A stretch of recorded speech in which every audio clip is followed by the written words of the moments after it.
to make it as such. Then in Child Guidance, page 536, it says, as the sun goes down, that's on Saturday night, let the voice of prayer and the hymn of praise mark the close of the sacred hours and invite God's presence through the cares of the week of labor. This should make us realize, if we haven't already, that the Sabbath is a 24-hour day, holy, honorable unto the Lord.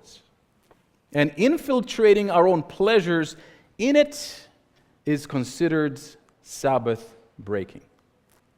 Here, parents need to be careful and mindful. I'm a parent, and sometimes it is a struggle to know where to draw the line. Allowing our children to play outside on the Sabbath, play video games, or any other kind of entertainment is viewed as Sabbath breaking. Child Guidance, page 533 says, parents, above everything, take care of your children upon the Sabbath. Do not suffer them to violate God's holy day by playing in the house or out of doors. You may just as well break the Sabbath yourselves as to let your children do it.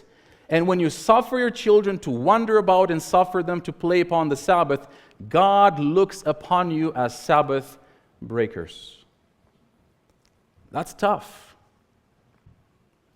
I'm a parent. I know the struggle to try to come with activities that make the Sabbath exciting for them and at the same time to keep it holy. It is a struggle, trust me.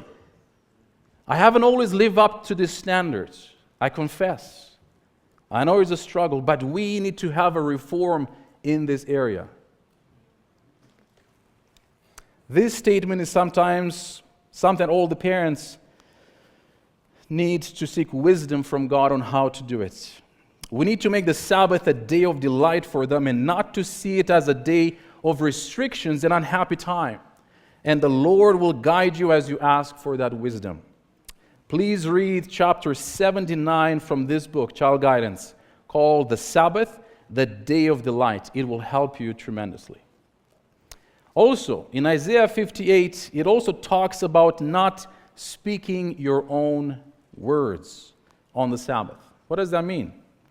Since the Sabbath is God's day and not ours, we need to speak His words and not our own. That is to say that we need to have conversations about God and His Word during the Sabbath hours and not about worldly things we do during the week.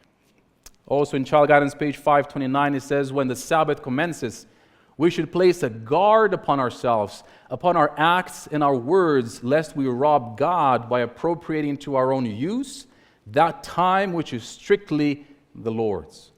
God requires not only that we refrain from physical labor upon the Sabbath, but that the mind be disciplined to dwell upon sacred themes. I'm not keeping the Sabbath holy if I'm having a business transaction or a conversation with someone on the Sabbath. Or if I discuss on how I'm going to fix my car on Monday with someone here and then tell them, well, this is what happened with my car, is breaking down and this, can you help me? That is not Sabbath hours discussions. The discussions we need to have is about Him, His Word, and how we can relieve suffering and pain from others. One of the things the sister I mentioned is to put away also all the worldly newspapers and books that might trigger worldly thoughts and conversations. Now, I realize that most of us won't have many or any physical newspapers or worldly books laying around, but we sure have our computer, our tablet, our smartphone to replace that. The Sabbath is not for checking the news or your social media platforms unless you're doing God's work with it.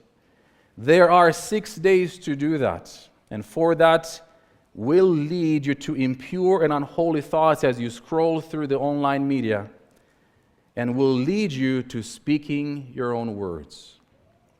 Now, what about buying or selling? Nehemiah 10 verse 31, it says, if the peoples of the land brought wares, which is merchandise, or any grain to sell on the Sabbath day, we would not buy it from them on the Sabbath, or on a holy day, and we would forego the 7th year's produce and the exacting, which is the collection of every debt. And then Nehemiah 13:15-17 says, "In those days I saw people in Judah treading wine presses on the Sabbath, and bringing in sheaves and loading donkeys with wine, grapes, figs, and all kinds of burdens, which they brought into Jerusalem on the Sabbath day. And I warned them about the day on which they were selling provisions. Men of Tyre dwelt there also, who brought in fish and all kinds of goods, and sold them on the Sabbath to the children of Judah and in Jerusalem. Then I contended with the nobles of Judah and said to them, 'What evil thing is this that you do by which you profane the Sabbath day?'" The Bible is clear that we are forbidden to buy or to sell anything on the Sabbath, and that includes going out to eat or getting a drink. Now, don't get me wrong, if you are in a dire situation and you just need medical attention or help, you can buy medications or things that would relieve suffering or pain on the moment. I went to the pharmacy many times before when my wife or someone was in dire need of medication. I had to buy it on the spot. But that is to relieve suffering and for the purpose of that, not for my own enjoyment and own pleasure. So, no grocery shopping on Sabbath, no Tim Hortons or Starbucks or any other fast food on Sabbath, no restaurant eating on the Sabbath, even if you're just visiting a different city for work or other purposes. Make sure you prepare on Friday accordingly for the Sabbath. Friday is also called the preparation day for that purpose, to prepare ahead of time for the Sabbath. And if you're visiting a church in a different city and it so happened that you didn't get a chance to prepare any food, I'm sure that a church member will be willing and welcome you into their home and you can have a meal with them. If not, there's always praying and fasting. There's a story about a banana plantation farmer that had a banana plantation farm in South America. One day before an approaching storm, a fleet of banana boats arrived in a nearby city port to pick up cargoes of bananas on Friday afternoon. It was unexpected, and they said, "We are leaving Saturday night because the storm is approaching. We cannot risk being in the port during the storm." Not wanting to risk their crops, most of the area farmers scrambled on Friday and Saturday morning to harvest their bananas and to make sure they get paid. But one Sabbath-keeping Christian quickly realized that we would not be able to do that and still keep the Sabbath holy. When some of the neighbors, I'm sure with good intentions, noticed that he did not have his workers out in the field, they said to him, "All the ships are leaving, and these are the last ships of the season. You will lose your whole crop." He answered, "I can't do it without breaking the Sabbath, so I figured that this is not my problem, it is God's. I will not do it." Instead, he chose to rest when God said to rest. But the people reasoned with him and said, "But what about your family? Surely God understands about that. You'll waste everything. You can even give some money to the church."